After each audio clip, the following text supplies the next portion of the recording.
Bonjour et bienvenue dans cette nouvelle fable de Fables et Merveilles. Aujourd'hui, nous allons partir à la rencontre de Tarila et Esteban. Vous allez découvrir que dans ce monde anthropomorphique, tout peut être à source de conflit. Mais bien évidemment, je dois vous le mettre en garde. Cette histoire comportera sûrement des scènes à nudité sans connotation sexuelle, bien évidemment. Il sera uniquement à but administratif, légal et à but professionnel. S'il n'y en a pas, tant mieux pour vous. Chapitre 1. La rencontre. Le soleil était doux ce matin-là, et le cabinet du notaire avait une atmosphère calme, presque familière. Esteban entra un peu hésitant, portant les documents de son père.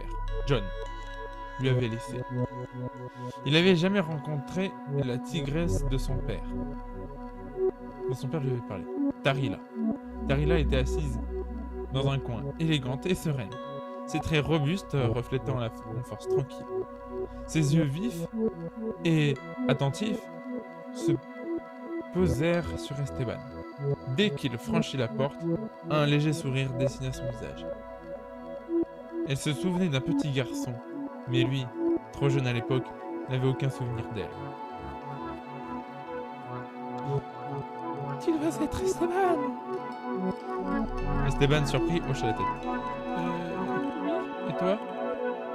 Tarila, dit-elle simplement avec un petit air qui suggérait qu'elle savait déjà beaucoup sur lui. Le notaire, assis derrière son bureau, les observa quelques instants avant de reprendre la parole. Comme vous le savez, monsieur Jack, votre père a laissé un testament détaillant et la gestion de ses affaires et de certaines responsabilités particulières.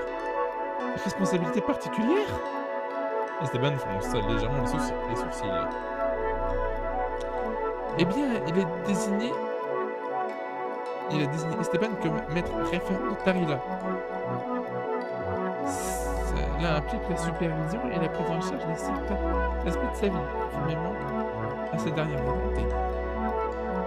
Tarila hocha la tête. Ça me va.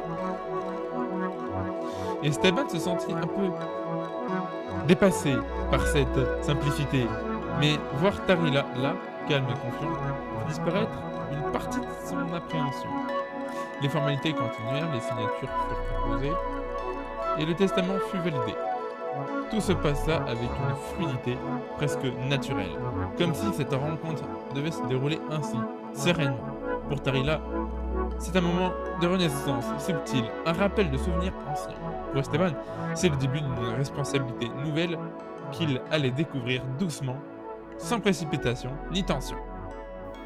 Bonjour et bienvenue dans cette nouvelle fable de Fables et Merveilles. Aujourd'hui, nous allons partir à la rencontre de Tarila et Esteban. Vous allez découvrir que dans ce monde anthropomorphique, tout peut être à source de conflit.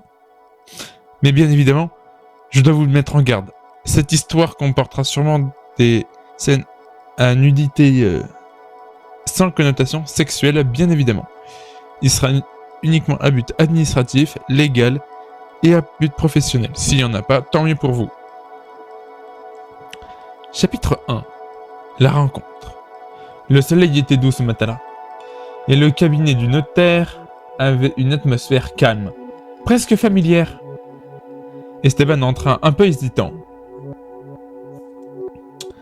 portant les documents de son père. John lui avait laissé. Il n'avait jamais rencontré la tigresse de son père. Dont son père lui avait parlé. Tarila. Tarila était assise dans un coin, élégante et sereine.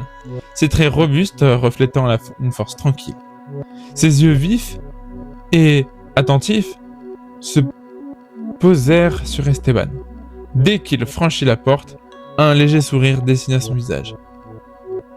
Elle se souvenait d'un petit garçon, mais lui, trop jeune à l'époque, n'avait aucun souvenir d'elle. Tu dois être Esteban. Esteban, surpris, hocha la tête. Oui, et toi? Tarila, dit-elle simplement avec un petit air qui suggérait qu'elle savait déjà beaucoup sur lui.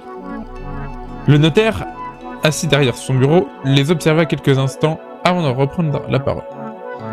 Comme vous le savez, monsieur John, votre père a laissé un testament détaillant et la gestion de ses affaires et de certaines responsabilités particulières. Responsabilités particulières? Esteban fronce légèrement les sourcils.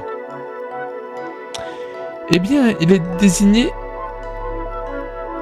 Esteban comme maître référent de Tarila. Cela implique la supervision et la prise en charge de certains aspects de sa vie, conformément à sa dernière volonté. Tarila hocha la tête. Ça me va. Et Esteban se sentit un peu dépassé par cette simplicité, mais voir Tarila là, calme et confiant, fit disparaître une partie de son appréhension. Les formalités continuèrent, les signatures furent apposées, et le testament fut validé. Tout se passa avec une fluidité presque naturelle, comme si cette rencontre devait se dérouler ainsi, sereinement. Pour Tarila, c'est un moment de renaissance subtil, un rappel de souvenirs anciens. Pour Esteban, c'est le début d'une responsabilité nouvelle qu'il allait découvrir doucement, sans précipitation ni tension.